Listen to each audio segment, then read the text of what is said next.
देशभक्त बाबासाहेब भाऊसाहेब अंजिरे शिक्षण संस्थेचं night college of arts and commerce Ichalkaranji या कॉलेजचा राज्यशास्त्र विभाग आणि इचलकरंजीचा संविधान परिवार यांच्या वतीनं आयोजित केलेल्या आजच्या व्याख्यानामध्ये मी आपल्याशी संवाद साधतोय. सुरुवातीला व्याख्यानाला येण्याच्या अगोदर मी वाचनालयात जाऊन आलो आणि त्यावेळेला अशोक केसरकर सरांची भेट झाली आणि तेव्हा आजरेकर फळाच्या अनुषंगाने आम्ही काही चर्चा करत होतो. आजरेकर फळ हा या परिसरातला वारकरी परंपरेतला एक नामांकित फळ आहे. फळ म्हणजे समुदाय. वारकरी परंपरेमध्ये असे अनेक फळ आहेत, त्यात भास्कर आहेत, आजरेकर आहेत, देहूकर आहेत. तर त्याच्यापैकी एक असलेला आजरेकर फळ तो प्रसिद्ध आहे आणि तो याच परिसरातला आहे. विशेषतः नांदणी, जांभई, त्यानंतर इचलकरंजी, मिरज, सांगली या भागामध्ये आजरेकर फळाची मंदिर आहे आणि कर्नाटकामध्ये त्याचा मोठ्या प्रमाणात प्रचार प्रसार झालेला आहे. तिकडे हरी मंदिर आहे. आजरेकर फळाच्या मंदिरांना हरी मंदिर म्हणण्याची प्रथा आहे आणि या हरी मंदिरांमध्ये काय आहे तर जुन्या काळामध्ये देवांच्या किंवा संतांच्या मूर्ती त्याच्यामध्ये नाही, तर फक्त संतांचे ग्रंथ आहेत. संतांच्या मूर्ती नाही तर संतांचे ग्रंथ आहेत. कारण संतांचे ग्रंथ हीच संतांची खरी मूर्ती असते असं मानून त्या काळामध्ये वारकरी परंपरेमध्ये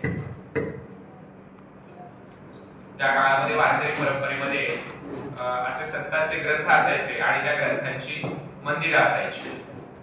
तर त्या मंदिरांना हरी मंदिर असं आजरेकर फळावर म्हणतात. इतरही फळावर त्या काळामध्ये अशाच प्रकारची हरी मंदिरं असायची किंवा संत ग्रंथांची मंदिरं असायची. आणि हे संत ग्रंथांची मंदिरं म्हणजे एका अर्थाने सार्वजनिक वाचनालय होतं.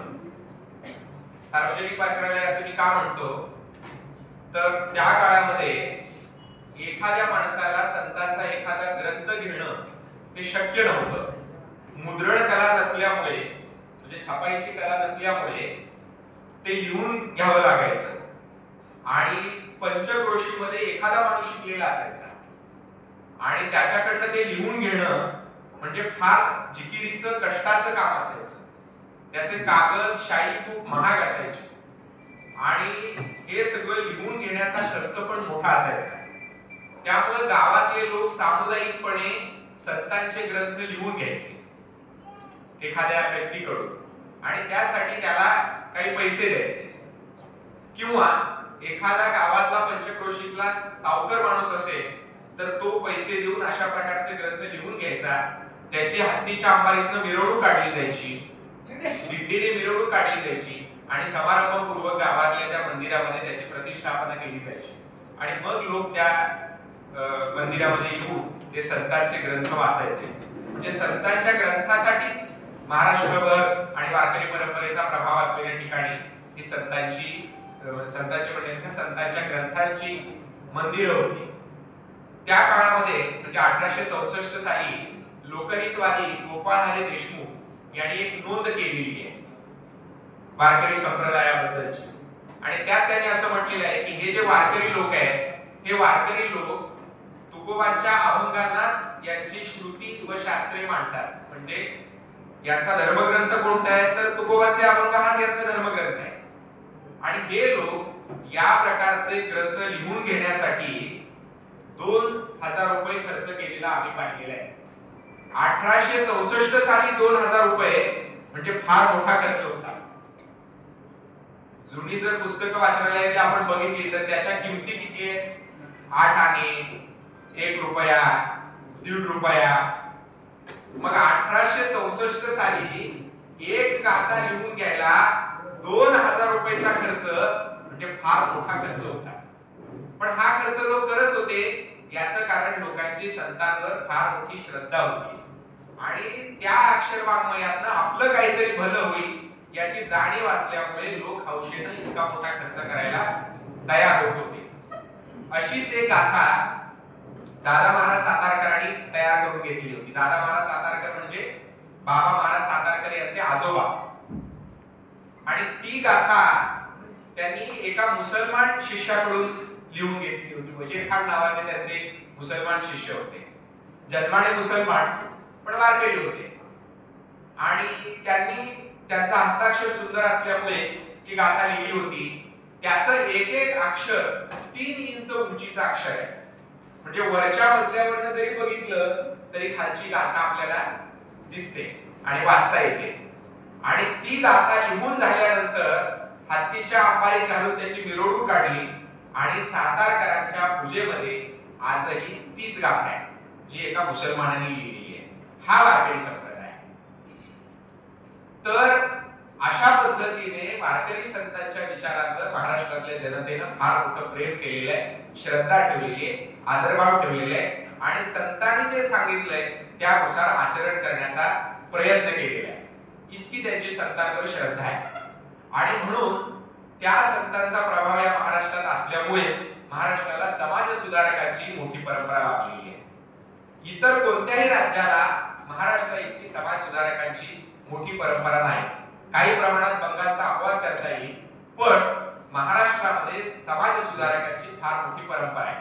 त्याच्यामध्ये लोकहितवादी गोपाळहरी देशमुख आहेत, न्यायमूर्ती महादेव गोविंद रानडे, रामकृष्ण पंत भांडारकर आहेत, महर्षी विठ्ठलरामजी शिंदे आहेत, महात्मा ज्योतिबा फुले आहेत, राजर्षी शाहू महाराज आहेत, डॉक्टर बाबासाहेब आंबेडकर आहेत, कर्मवीर भाऊराव पाटील आहेत, गाडगे बाबा आहेत, प्रबोधनकार ठाकरे आहेत. म्हणजे अशी जवळपास 150 वर्षांची समाज सुधारकांची फार मोठी परंपरा महाराष्ट्राला लाभलेली आहे.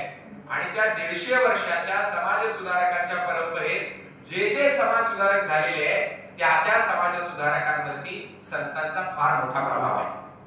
विशेषतः महाराष्ट्रामध्ये 2 परंपरा या आम जनतेत पोहोचल्या, खेड्यापाड्यात पोहोचल्या, समाजाच्या सर्व स्तरात पोहोचल्या.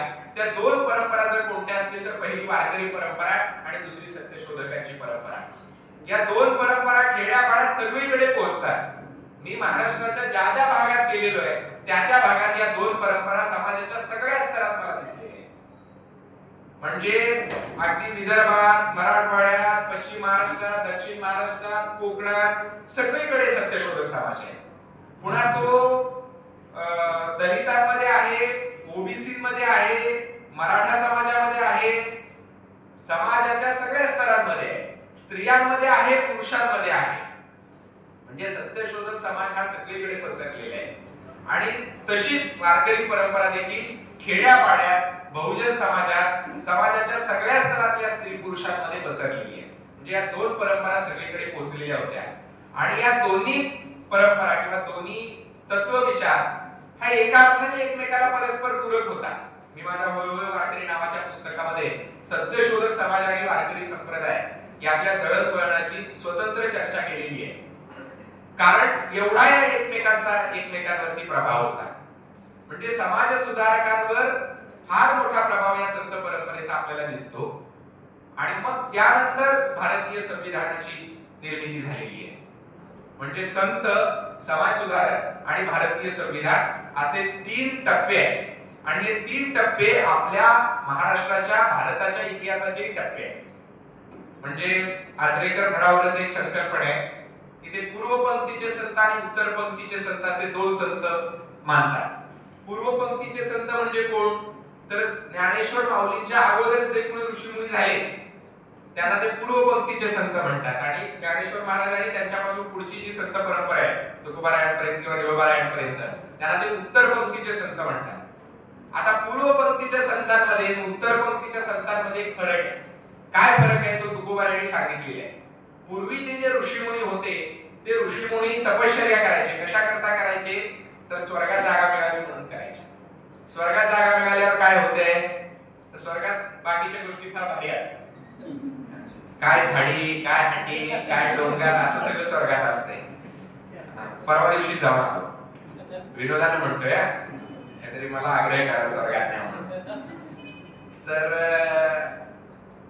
स्वर्गामध्ये जाण्यासाठी, गर्भवास चुकवण्यासाठी, मोक्ष मिळवण्यासाठी हे ऋषीमुनी सगळं करत होते.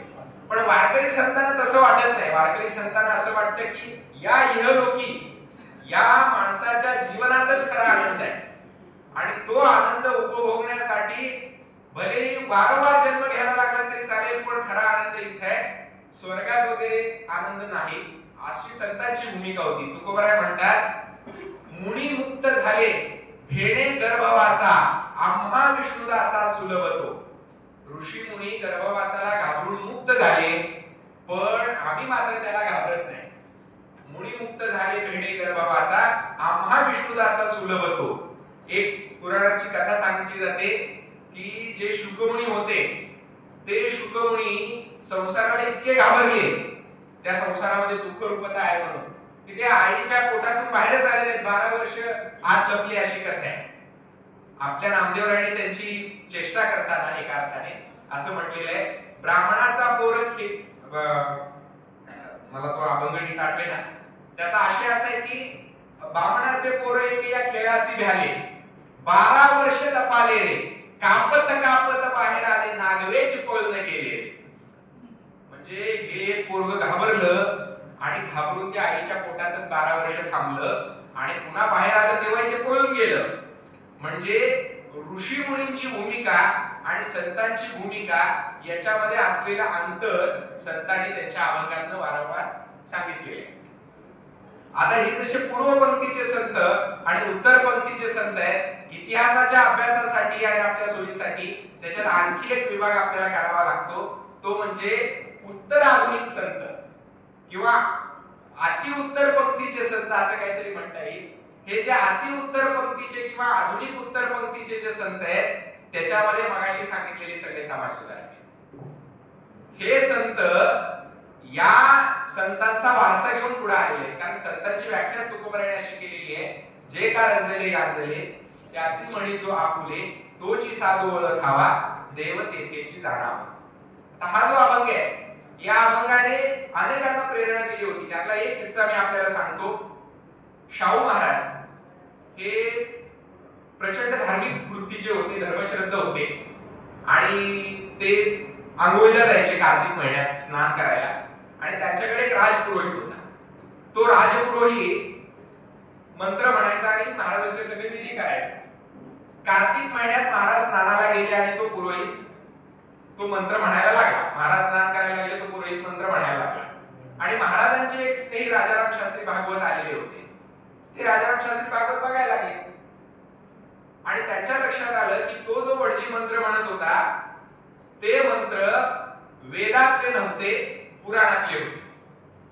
आता वेदोक्त मंत्र आणि पुराणोक्त मंत्र याच्यामध्ये काय फरक आहे, तर जे वेदोक्त मंत्र आहे ते उच्चवर्णीय पुरुषांसाठी आहे आणि जे पुराणोक्त मंत्र आहेत ते स्त्रिया, शूद्र आणि काही प्रमाणात अतिशूद्रांसाठी आहे. अशी विभागणी केलेली आहे.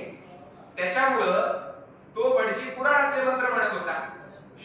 राजाराम शास्त्री भागवत म्हटल्यावर तुम्ही पुराणातले मंत्र का म्हणताय? तो भटजी म्हटला की शाहू महाराज हे शूद्र आहेत आणि त्याच्यामुळे मी पुराणातले मंत्र म्हणतो. शाहू महाराजांना संताप आला की आपण क्षत्रिय कुळातले आहोत आणि तरी देखील हा भटजी आपल्याला शूद्र कसा काय म्हणतोय. त्यांनी सांगितलं, अरे तुला पगार देतोय म्हणजे तू माझा त्या अर्थाने नोकर आहेस, मी सांगेल ते मंत्र तू म्हणायला पाहिजे.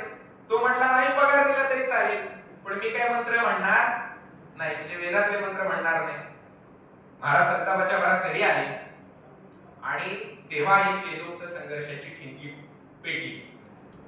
खरं म्हणजे वासुदेवराव तोफखाने नावाचे एक त्यांचे चरित्रकार त्यांनी नोंदवून ठेवले. या वेळेला शाहू महाराजांच्या तुकोबारायांचा एक अभंग लक्षात आला आणि त्या अभंगाने शाहू महाराजांचं समाधान झालं. या मनस्तापाच्या काळामध्ये शाहू महाराजांना आधार देणारा तो अभंग होता. बरे झाले देवा कुणबी केलो नसता असतो दंभेची मेलो. बरं झालं देवा कुणब्याच्या कुळात जन्माला घातलंस, जर वरच्या जाती जन्माला आलो असतो तर दंभ उत्पन्न होऊन मेलो असतो, असं तुकाराम महाराज म्हणतात.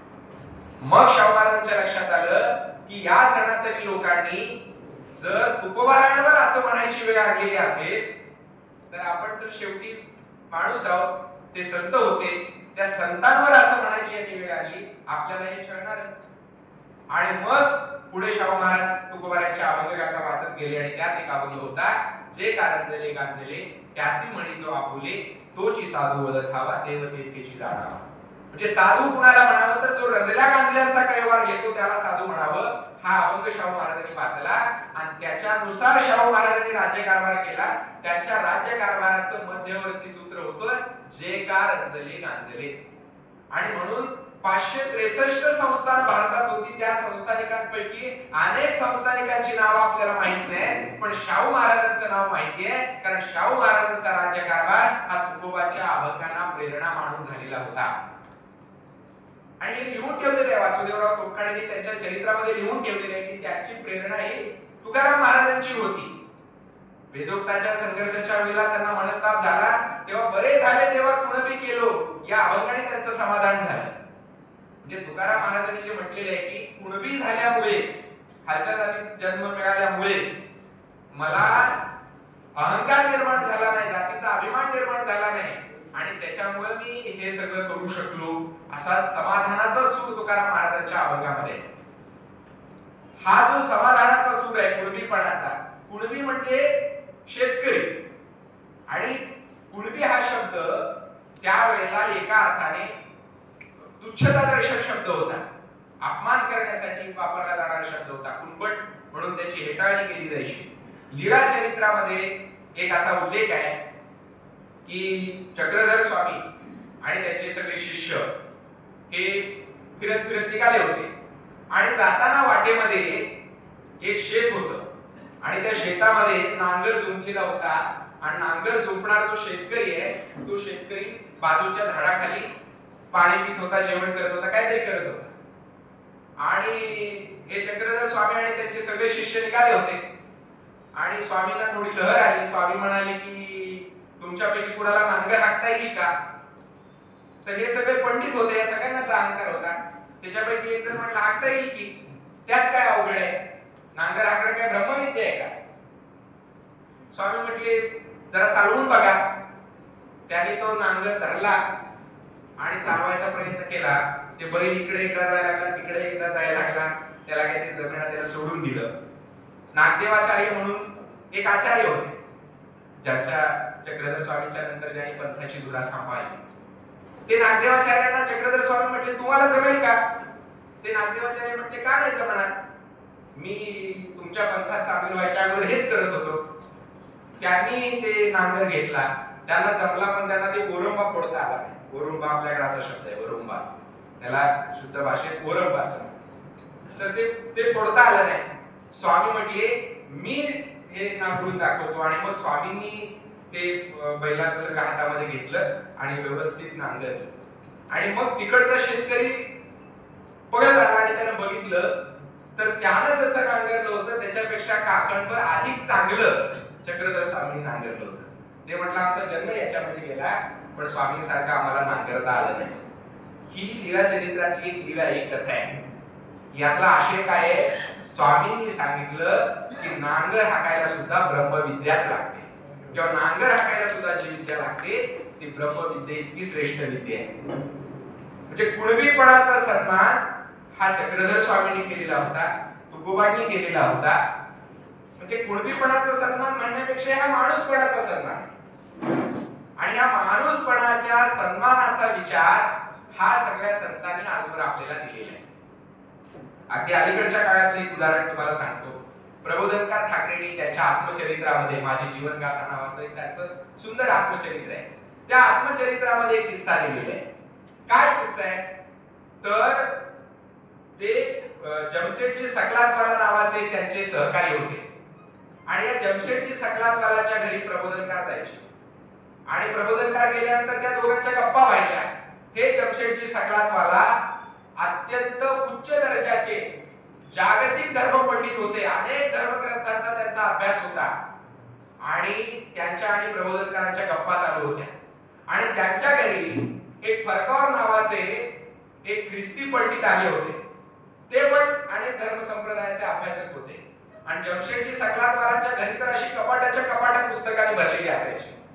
आणि जमशेदजी सकलातवाला आणि प्रबोधनकारांच्या गप्पा सुरू झाल्या आणि त्यांच्या गप्पामध्ये असा विषय आला की भारताची जी प्रगती थांबलेली आहे किंवा भारत पुढे जात नाही त्याचं कारण काय, तर ते या निष्कर्षावर आले होते की भारतातले लोक हे निरक्षर आहेत, अडाणी आहेत आणि ते निरक्षर आणि अडाणी असल्यामुळं भारताची प्रगती होत नाही.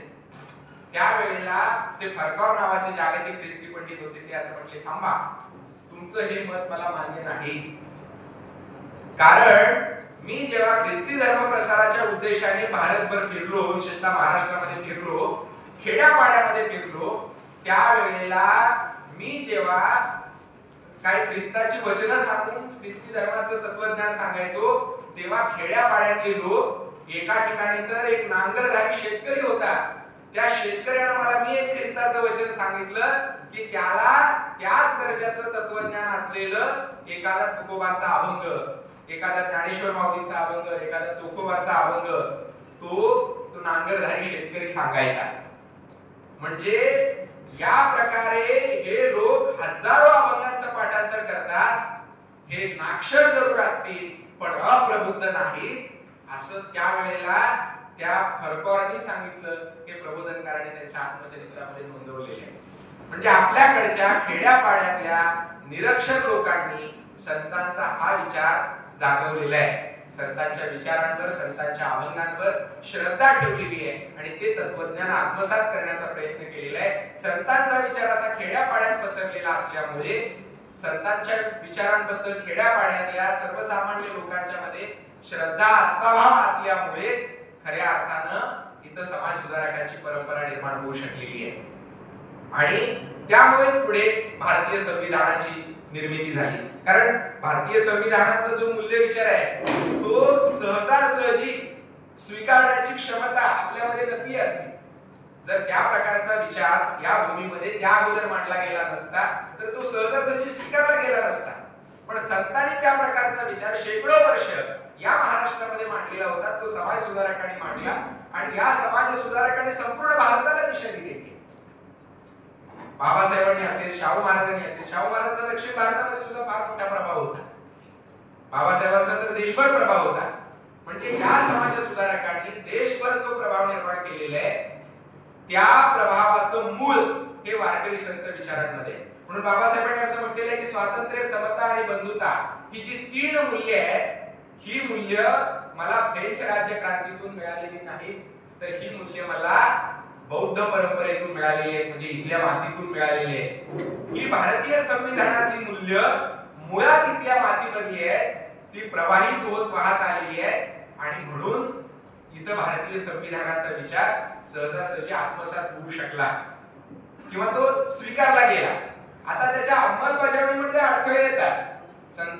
संतांना मानणारे लोकही सनातनी नव्हते अशातला भाग नाही. संतांना मानणारे लोकही एका बाजूला संतांना मानायचे पण दुसऱ्या बाजूला जातीभेद मानत होते.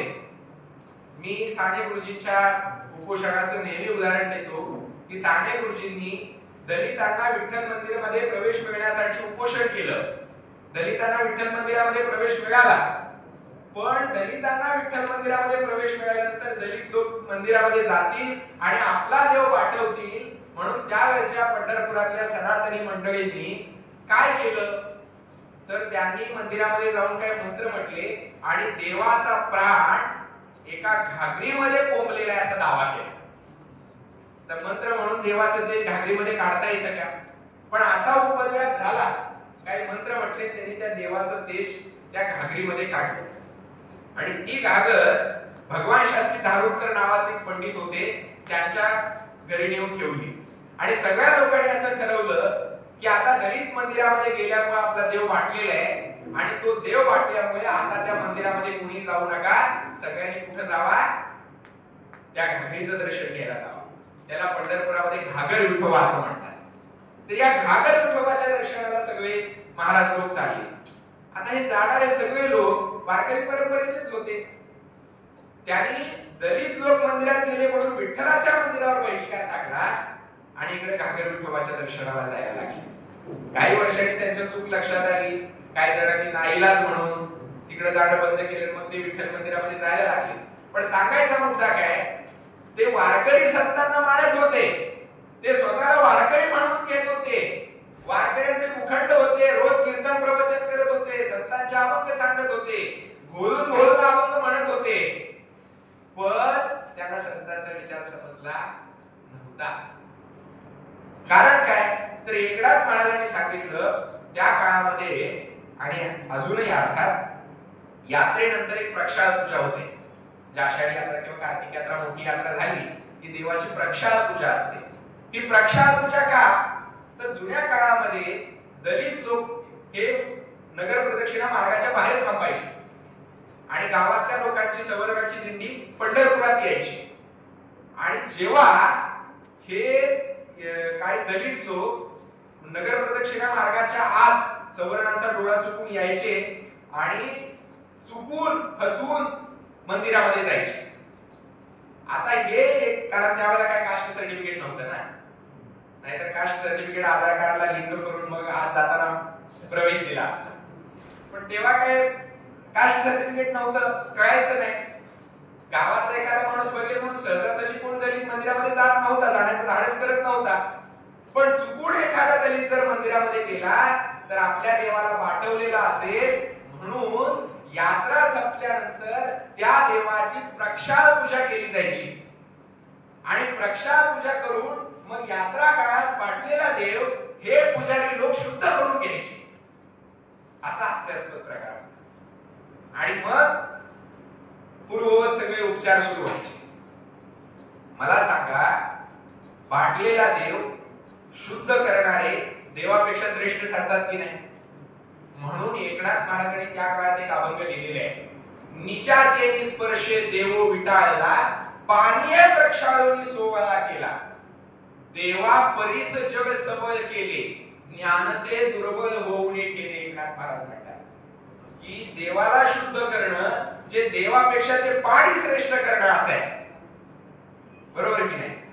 आणि त्यांच्याही अगोदर एकनाथ महाराजांच्या अगोदर 13व्या शतकात आमच्या जनाबाई माऊलींनी एका अभंगामध्ये म्हटलेले आहे. तो प्रसंग सांगतो की चोखोबाराय मंदिरामध्ये गेले. चोखोबाराय दलित संत आणि ते मंदिरामध्ये गेले, त्यांनी देव पाठवला म्हणून चोखोबारायांना मारहाण सुरू केली.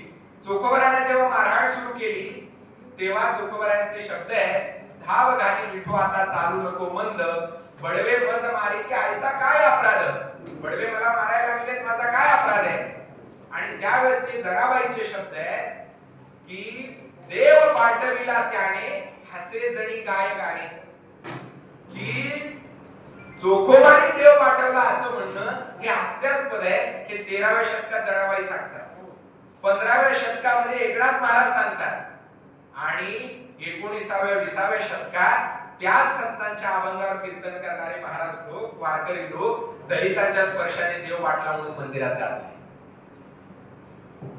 हे एक विचित्र वास्तव, एक विचित्र प्रकारची विसंगती आपल्या समाज जीवनामध्ये होती आणि सगळीकडेच असते. त्यामुळे संत विचारांचं वारंवार स्मरण करायला पाहिजे. समाज सुधारकांच्या विचारांचं वारंवार स्मरण करायला पाहिजे. आणि या प्रकारची चिकित्सा करण्याचा विचार, तपासून घेण्याचा विचार हा संतांनी दिलेला आहे. आता जो आपल्याकडे कुंभमेळा सुरू आहे त्या कुंभमेळ्याबद्दल तुकाराम महाराजांनी 350 वर्षापूर्वी लिहिलंय, आली सिंहस्थ पर्वणी न्हाव्या भाटा झाली धणी. सिंहस्थ पर्वणी म्हणजे कुंभमेळा. त्या कुंभमेळ्यात कुणाचा लाभ होतो? तर पौरोहित्य करणाऱ्या पुरोहितांचा लाभ होतो. हे तुकाराम महाराज सांगतायत. म्हणजे या प्रकारची सगळी कर्मकांड नाकारलेली आहे. आपले एकनाथ महाराज त्यांच्या आयुष्यातली एक गोष्ट आहे. त्यांनी काय केलं तर काशीतलं पाणी, गंगेचं पाणी कावडीत भरायचं आणि ते पाणी कुठं न्यायचं? दक्षिण समुद्रामध्ये, म्हणजे रामेश्वरला न्यायचं. आणि रामेश्वरचं पाणी दक्षिण समुद्रातलं कावडीत भरायचं आणि तिथून आणून ते गंगेत ओतायचं. असं एक कर्मकांड होतं. ते कर्मकांड करणाऱ्या लोकांना कापडी असं म्हणतात. हे कापडी लोक गंगेतलं पाणी कावडीत भरायचे, नेऊन दक्षिण समुद्रामध्ये रामेश्वरला टाकायचे. त्या दक्षिण समुद्रातलं पाणी कावडीमध्ये भरायचे आणि नेऊन गंगेत टाकायचे. आता महाराजांना हे काही मंजूर नव्हतं, पण त्यातला खोलपणा सांगायचा असेल तर प्रत्यक्ष कृती करून सांगितलं पाहिजे. म्हणून एकनाथ महाराजांनी काय केलं, त्या कावडीमध्ये पाणी भरलं आणि ते दक्षिण समुद्रात ओतण्यासाठी निघाले. आणि जाताना वाटेमध्ये त्यांना एक तडफडणारं गाढव दिसलं आणि गाढव दिसल्यावर नाथ महाराजांनी काय केलं, त्या कावडीतलं पाणी घेतलं, त्या गाढवाला पाजलं. जेव्हा 4 पायाच्या गाढवाला हे पाणी पाजलं तेव्हा 2 पायाचे गाढव खवळले. लक्षात आलं ना? या 2 पायाच्या गाढवाला भयंकर राग आला आणि ते नाथ महाराजांची चेष्टा करायला लागले. ते म्हटल्यावर एवढ्या लांबून गंगेचं पाणी तुम्ही आणलं आणि ते पाणी कुणाला पाजलं? गाढवाला पाजलं. एक वेळ गाईला पाजलं असतं तर समजून घेता आलं असतं ना. गाढव म्हणजे अगदी हीन मानला जाणारा प्राणी. आपल्याकडे अस्पृश्यता फक्त माणसामध्ये नाही, प्राण्यांमध्ये सुद्धा आहे. गाढव हा हीन मानला जाणारा प्राणी, कावळा हा हीन मानला जाणारा पक्षी आहे. जे आहारामध्ये कांदा लसूण हा खालचं मानलं जाणारं जेवण आहे. म्हणजे आपल्याकडे सगळीकडे अस्पृश्यता आहे. मग एकनाथ महाराजांना ते लोक म्हणायला की गंगेचं पाणी तुम्ही आणलं आणि पाजून पाजून कोणाला पाजलं? गाढवाला पाजलं. नाथ महाराज म्हटले गंगेचं पाणी आणि बाकीचं पाणी याच्यामध्ये काय फरक आहे का? एकनाथ महाराज म्हणतात गंगोदकते पवित्र येर काय अपवित्र, दोन्ही उदके तव सारखी शुद्ध अशुद्ध काय पारखी. दोन्ही पाणी सारखंच आहे. ते म्हटले असं कसं काय? अहो गंगेचं पाणी श्रेष्ठ आहे, त्याचं कारण गंगा ही शंकराच्या जटेतून निर्माण झालेली आहे आणि ती शंकराने निर्माण केलेली असल्यामुळे गंगेचं पाणी काय आहे? श्रेष्ठ आहे. असं त्यांनी एकनाथ महाराजांचा प्रतिवाद केला. एकनाथ महाराज म्हणतात गंगा देवापासून झाली, येर काय मध्यवर्ती केली. गंगा देवापासून झाली, बाकीच्या नद्या कोणी निर्माण केल्या? जयापासून सगळं महिमंडळ हे झाले असं आपण मानतो. हे सगळं महिमंडळ जर देवाने तयार केलेलं असेल तर गंगा पण देवाने केली आणि बाकीच्या नद्या पण देवानेच केल्या. पण विशिष्ट संगमाच्या ठिकाणीच स्नान झालं पाहिजे असं म्हणून या कुंभमेळ्यामध्ये 21व्या शतकात साधूंची चेंगराचेंगरी झाली. जे 15व्या शतकात माणसातला गाढवपणा दूर करण्यासाठी गाढवाला पाणी पाजलं आणि त्या पाण्यातल्या श्रेष्ठ कनिष्ठतेतला फोरपणा एकनाथ महाराजांनी उघडा पाडला. त्याच एकनाथ महाराजांच्या महाराष्ट्रामध्ये भारतामध्ये 21व्या शतकामध्ये विशिष्ट संगमाच्या ठिकाणी विशिष्ट काळाच्या वेळी स्नान करावं म्हणून त्या साधूंमध्ये चेंगराचेंगरी होती. म्हणून संतांच्या विचारांची आज गरज आहे. संतांचा विचार आजही रिलेव्हंट आहे.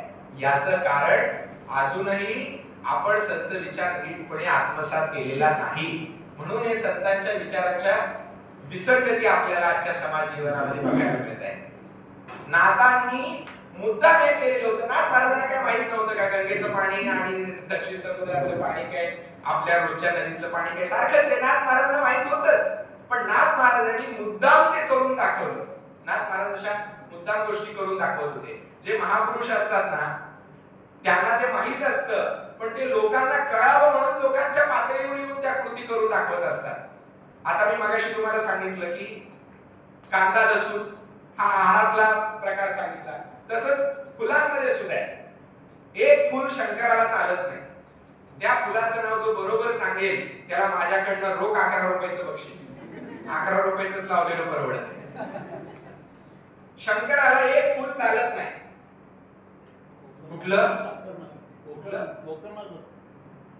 आपल्याला दुसरा शब्द गोकर्ण आहे की काय माहित नाही, पण त्याला आमच्याकडे केवड्याचं फुल म्हणतात. केवडा. तुम्ही जर आता नेटवर सर्च केलं की केवड्याचं फुल शंकराला का चालत नाही याची एक लांबलचक कथा येते. आता ती मी 2 वेळा वाचली तरी लक्षात राहिली नाही म्हणून मला काही ती सांगता येणार नाही, पण तुम्ही घरी जाऊन वाचा. कुठलं फुल शंकराला चालत नाही? केवड्याचं फुल चालत नाही. का चालत नाही तर म्हणे ब्रह्मदेव आणि शंकरामध्ये कशावर तरी पैस लागली होती आणि त्यावेळेला या केवड्याच्या फुलाने ब्रह्मदेवाच्या बाजूने निकाल दिला आणि तो शंकराशी खोटं बोलला म्हणून एक केवड्याचं फुल कोणाला चालत नाही? शंकराला चालत नाही. आता हे केवड्याचं फुल शंकराला चालत नाही म्हणून मुद्दाम महात्मा बसवण्णांनी शिवाची पूजा करताना केवड्याचं फुल शंकराला अर्पण केलं.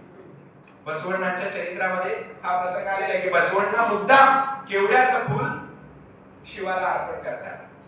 आता त्यांना दुसरी फुलं काही मिळत नव्हती का बसवण्णांना, पण केवड्याचं फुल अर्पण केलं कारण परंपरागत लोकसमजुती ज्या आहेत त्या लोकसमजुतीमध्ये जर कुठला तर्क नसेल, केवळ कर्मकांडी आग्रह असेल तर ते बाजूला सारतो. अशा लोकसमजुती धुडकावून लावतो. हे सांगण्यासाठी मुद्दाम ते केवड्याचं फुल बसवण्णांनी कुणाला अर्पण केलं? शिवाला अर्पण केलं. आपले कबीर महाराज जन्म काशीतला, बालपण काशीतलं, सगळी कारकीर्द काशीतली आणि अखेरच्या काळामध्ये मात्र ते काशीत राहिले नाही, ते मगरला गेले. आता काशी आणि मगर ठिकाणांमध्ये सुद्धा पवित्र ठिकाण आणि अपवित्र ठिकाण असायचे. काशी हे पवित्र ठिकाण आहे आणि मगर हे अपवित्र ठिकाण आहे. काशी ही पवित्र मानली गेलेली आहे. का काशी पवित्र मानलेली आहे? तर काशीमध्ये जर मरण आलं तर मोक्ष मिळतो. ही लोकसमजूत ज्ञानेश्वरीमध्ये सुद्धा माऊलींनी नमूद केलेली आहे. मोक्ष देऊनी उदार काशी होय किर परी वेचावे लागे शरीर तिये गावी. त्या काळामध्ये आणि आज सुद्धा बहुतांश लोक आपला मृत्यू काशीमध्ये व्हावा म्हणून अखेरच्या काळात काशीला जाऊन राहायचे. म्हणजे आता एक 4-5 दिवसावर आलं की मग सगळ्या नातेवाईकाचा निरोप घेऊन काशीला जायचे. आणि काय हवा पालट व्हायचा, काय व्हायचं, काशीमध्ये गेल्यावर आज मरण उद्या मरण म्हणता म्हणता 4-4 महिने गेलो तर त्याला काही मरणच यायचं नाही. मग ते माघारी यायचे आणि इथं आल्यापुढे मरायचे. काय त्याच्या पण नशिबाची थंडा देवाने केली म्हणायचं. तर असे लोक होते. आणि आज सुद्धा कोरोनाच्या काळामध्ये गंगेमध्ये प्रेत वाहत होती. याचं कारण जसं तिथल्या सरकारची अकार्यक्षमता होती त्यामुळे हजारो लाखो लोक मेली, तसंच त्याचं दुसरं कारण होतं की ते प्रेत गंगेमध्ये टाकल्यानंतर त्याला मुक्ती मिळते अशा प्रकारची लोकांची समजूत होती. आता काशीमध्ये मेलं तर मोक्ष मिळतो आणि त्याच वेळेला मगरमध्ये जर मेलं तर मात्र त्याला गाढवाचा जन्म मिळतो. अशी 2 पायांच्या गाढवाची समजूत होती. 4 पायांच्या गाढवाला काही कळत नाही ना, कारण तेवढा गाढवपणा ते गाढव करत. तर तिथं त्या मगरमध्ये जायचे नाहीत, कोण मारायचे नाहीत. पण कबीरांनी असं ठरवलं की जर मगरमध्ये मेल्यानंतर नरकाला जावं लागतं तर आपण मुद्दाम मगरमध्ये जाऊन देह ठेवायचा. आणि म्हणून अखेरच्या काळात कबीर कुठे गेले? मगरला गेले. तुकडोजी महाराजांनी लिहिले, काशीवासी भक्त कबीर समाधीस गाव निवडती मगर लोक जास म्हणती नरक द्वार तीच उद्धार भूमी झाली. लोक ज्याला नरक द्वार म्हणत होते तिथं कबीरांनी देह ठेवला आणि तीच उद्धार भूमी झाली. कारण संतांची भूमी ही उद्धार भूमीच असते. म्हणजे सांगण्याचा मुद्दा काय, धर्माने लोक परंपरेने ज्या चुकीच्या समजुती जनमानसामध्ये पेरलेल्या होत्या त्या चुकीच्या समजुतीतून लोकांना बाहेर काढण्यासाठी संतांनी हा संघर्ष केलेला होता. त्याच्यासाठी मुद्दाम हे सगळं संतांनी केलेलं होतं आणि तोच संतांचा वारसा नंतरच्या काळामध्ये समाज सुधारकांनी जपलेला आहे. आणि म्हणून प्रत्येक समाज सुधारकांवरती संतांचा प्रभाव. मी शाहू महाराजांची गोष्ट सांगितली, महात्मा ज्योतिबा फुले आणि एकूणच सत्यशोधक समाजावर वारकरी संप्रदायाचा किती प्रभाव होता याची मांडणी त्याच्यामध्ये केली आहे. त्यातला फक्त एक किस्सा मी आपल्याला सांगतो आणि नंतर संविधानिक मूल्य विचारांविषयी बोलून 5 मिनिटांमध्ये थांबतो. नाहीतर कसं आहे, महाराज लोकांना 2-2 तास कीर्तन करायची सवय असते. त्याच्यामुळं ते काय म्हणतात, कुंभकर्ण मेला. तो कुंभकर्ण मेला म्हणजे मारला गेला. तो काय करायचा म्हणजे 6 महिने झोपायचा आणि 6 महिने जेवायचा. दुसरं काही कामच नव्हतं त्याला. असा तो कुंभकर्ण मेल्यावर त्या निद्रा देवीने विचारलं रामाला की तू त्या कुंभकर्णाला मारलं, आता मी आश्रय कुणाकडे देऊ? रामाने सांगितलं तुझी व्यवस्था कीर्तन प्रवचनाच्या ठिकाणी केली. तर सांगायचा मुद्दा असा की लोकांनी काही करून त्याकडे लक्ष न देता बोलायचं अशी महाराज लोकांना सवय लागून गेलेली असते. पण तसं काही करणार नाही. एक मुकुंदराव पाटील नावाचे सत्यशोधक पत्रकार होते. त्यांचे वडील कृष्णराव भालेकर महात्मा फुलेंचे सहकारी. तर हे जे मुकुंदराव पाटील आहेत यांनी वारकरी संप्रदायाविषयी लिहिले, कारण ते पिढीजात वारकरी होते. तरवडीत सारख्या छोट्याशा गावामध्ये राहून सत्यशोधक पत्रकारितेला एक उंचीवर नेण्याचं काम या मुकुंदराव पाटलांनी केलं. त्यांनी एक किस्सा लिहिलाय. 1938 ला सरकारनं सार्वजनिक जी पाण्याची ठिकाणं होती ती दलितांसाठी खुली केली. म्हणजे विहिरी, नद्या, तलाव वगैरे सगळं. आणि त्यानुसार तसे बोर्ड लावले. आणि तसा एक बोर्ड पंढरपूरचा एक हौद होता त्या हौदाच्या ठिकाणी लावला की हा हौद दलितांसाठी आता खुला झालेला आहे.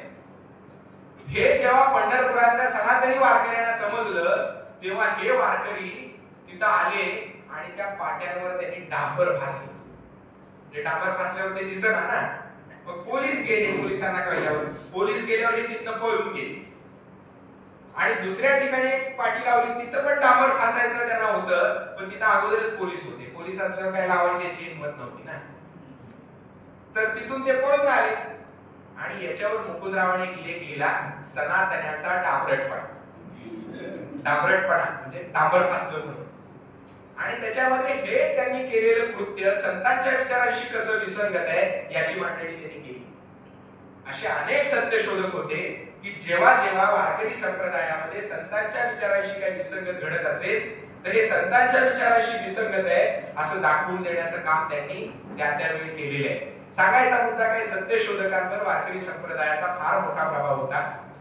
आणि याच संस्कारातून पुढे आलेले बाबासाहेब आंबेडकर त्यांनी ॲनिलेशन ऑफ कास्ट मध्ये असं म्हटलेलं आहे की कुठलीही क्रांती होण्यासाठी अगोदर सामाजिक आणि सांस्कृतिक क्रांती घडावी लागते, वैचारिक क्रांती घडावी लागते, मग राजकीय क्रांती होते.